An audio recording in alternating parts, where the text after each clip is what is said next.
Well, understand first of all that it's builder policy to not offer any type of incentives for an unrepresented buyer. So there is no advantage to going to a builder and purchasing a new home without representation. Prior to being an agent, I spent about 20 years building homes. Then I started a home inspection company specializing in new construction phase inspection. And about 6-7 years ago, I decided that I could use that expertise to help people in purchasing new homes. Where I come in is I help you determine prior to signing on the dotted line which things make the most sense, which things are important, and also offer you some suggestions on things that you may or the builder may not think of. Let's talk electricity.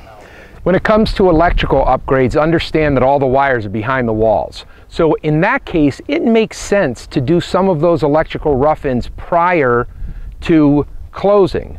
Now take, for instance, Christmas lights. Maybe you want to have a dedicated circuit. Maybe you want to have it with a switch. So when you turn on your Christmas lights and install your Christmas lights, you can just hit a switch, they're on, go to bed, they're off. That makes sense to do prior to closing. It can cost you maybe $200–300 then. It could cost you $2,000–3,000 to do after your home is closed. Well, let's use the car buying analogy. Doesn't it make sense to have a trusted mechanic sitting by you during the process?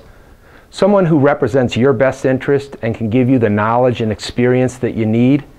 Well, a house is going to cost you $200–300,000 or more, 10 or more times what you're buying a car for. Doesn't it make sense to have that same objective expertise?